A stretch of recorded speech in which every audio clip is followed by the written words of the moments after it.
Episode 7 का नाम है एंड्रियास फॉल्ट। ये वही एक एलियन है जो कि बायवेल्वन और गैलापैगस के साथ एग्रीकल्चर से छुपकर भागे थे।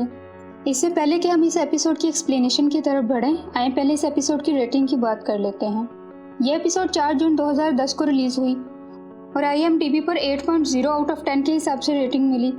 आप सबसे एक गुजारिश है कि अगर आप हमारे चैनल पर नए हैं तो प्लीज़ हमारे चैनल को सब्सक्राइब कर दीजिए और वीडियो को तो लाजमी लाइक कीजिएगा। इस तरह हमारी हौसला अफजाई होती है और हम आपके लिए ऐसी ही इंटरेस्टिंग वीडियोस बनाते रहेंगे। तो चले हम अपनी वीडियो की तरफ बढ़ते हैं। एपिसोड की स्टार्टिंग अर्जित और फॉरएवर नाइट से होती है। अर्जित फॉरएवर नाइट को इंश्योरेंस लेने के लिए कहता है और साथ धमकी भी देता है कि अगर तुमने इनकार किया तो तुम्हारे सारे महल टूट जाएंगे। फॉरएवर नाइट अर्जित की बात सुनकर इस पर गुस्सा करता है और इसको मारने के लिए अपनी तलवार निकाल लेता है, लेकिन तभी फॉरएवर नाइट का सारा महल टूटने लगता है और देखते ही देखते महल जमीन बोस हो जाता है और अर्जित वहां से चला जाता है। इसके बाद सीन मिस्टर समूदी पर शिफ्ट होता है। बेन से मिलने और उसका ऑटोग्राफ लेने के लिए एक लंबी लाइन लगी होती है। साथ साथ न्यूज़ एंकर बेन का इंटरव्यू भी ले रहा होता है। इतने में कुछ फॉरएवर नाइट्स वहां आते हैं और हर चीज़ तहस नहस कर देते हैं, मगर फॉरएवर नाइट बेन को इग्नोर करते हैं और एक स्मूदी मशीन चुरा लेते हैं। साथ वो बेन के स्पेशल कप्स भी चुराते हैं, मगर इन्हें सिर्फ 9 कप मिलते हैं, 1 कप कम होता है, जिस वजह से वहाँ के शॉपकीपर से लड़ने लगते हैं।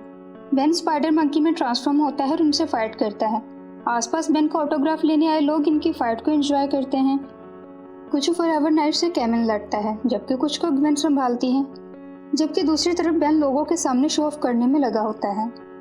फॉरएवर नाइट स्मूदी मशीन और तमाम कप्स मिल जाने के बाद वहाँ से जाने लगते हैं कि बेन उन सबको अपने जाले में जकड़ लेता है, लेकिन फॉरएवर नाइट्स वहाँ से टेलीपोर्ट हो जाते हैं। बेन परेशान होते हैं कि अब क्या किया जाए और साथ वो सब हैरान भी होते हैं कि फॉरएवर नाइट्स को एक स्मूदी मशीन से क्या काम हो सकता है।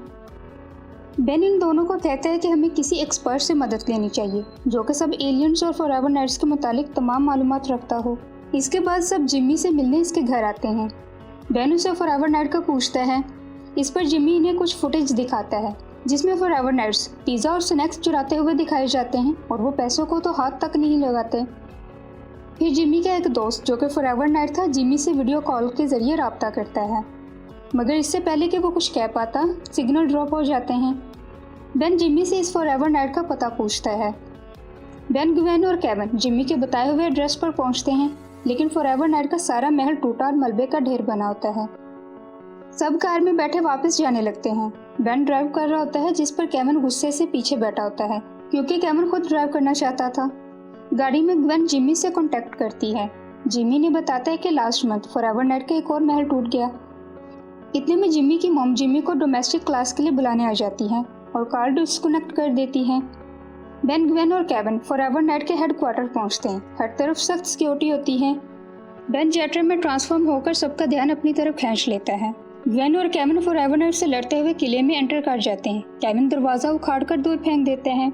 जब सब अंदर एंटर कर जाते हैं तो वो देखते हैं कि अंदर फॉरएवर नाइट को कमांड करने वाला कोई और नहीं बल्कि अर्जित होता है। अर्जित तमाम फॉरएवर नाइट को दूर हटने का कहता है और कहता है कि ये सब मेरे दोस्त हैं। अर्जित केविन को पैसों का लालच भी देता है, जिस पर गवेन केविन को टोकती है। केविन गुस्से में आकर अर्जित को पीटने लगता है कि जमीन फटती है और नीचे से एंड्रियास निकलता है। एंड्रियास केविन को ऊपर उठा लेता है और उसे अच्छी तरह से शेक करता है। बेन और गवेन केविन की हेल्प करने आगे बढ़ते हैं तो एंड्रियास इन्हें भी दूर फेंक देता है। आखिर अर्जित ही एंड्रियास को रोकता है और साथ में इन सबको एंड्रियास के बारे में बताता है कि एंड्रियास के पास रहने की कोई जगह नहीं थी तो मैं इसे अपने पास ले आया, और ये कि एंड्रियास पत्थरों के भी आर पार चला जाता है। बेन एंड्रियास का DNA स्कैन कर लेता है। बेन अर्जित को एंड्रियास का इस्तेमाल करने से मना करता है।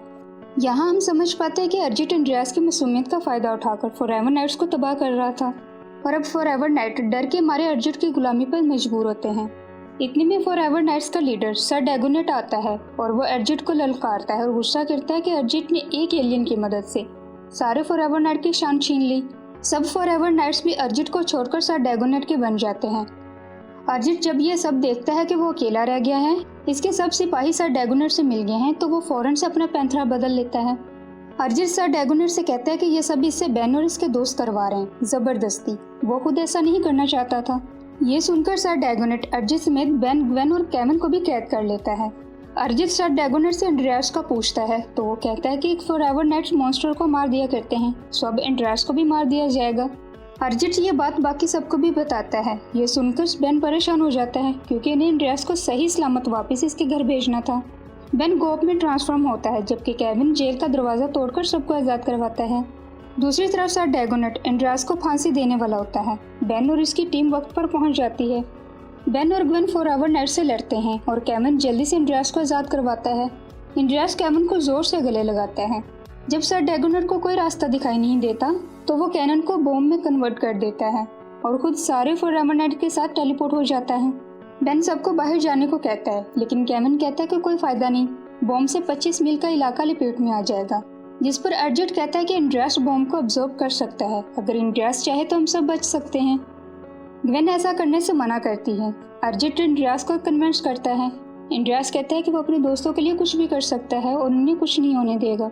बेन एक बार फिर से एंड्रियास को रोकने का कहती है, जिस पर बेन कहता है कि अब कोई और रास्ता नहीं है, बॉम्ब से आसपास के लोगों को भी नुकसान पहुंच सकता है। एंड्रियास बॉम्ब को पकड़कर एक नज़र अर्जिट पर डालकर जमीन के नीचे जाने लगता है। फिर सारा महल तबाह हो जाता है। बेन, ग्वेन और केविन और अर्जिट बच जाते हैं। केविन अर्जिट को मारता है क्योंकि अर्जिट की वजह से एंड्रियास के साथ सब कुछ हुआ। अर्जिट इनको छोड़कर वहाँ से चला जाता है। इन सबको लगता है कि एंड्रियास मर चुका है, लेकिन इनके जाने के बाद एग्रीगर वहाँ आता है और वो एंड्रियास को पत्थरों के नीचे से ढूंढ निकालता है।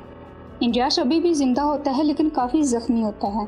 एग्रीगर इसको अपनी स्पेसशिप में ले आता है जहाँ बायवेल्वन, गैलापैगस, पेंडोर पहले से कैद थे और अब इनके साथ एग्रीगर एंड्रियास को भी कैद कर लेता है। इस तरह भागे हुए 5 एलियंस में से 4 को एग्रीगर फिर से कैद कर लेता है। अब बाकी एक एलियन बचा था जिसको कैद करना भी बाकी था। अब फिर ये एपिसोड इधर ही ख़त्म हो जाती है।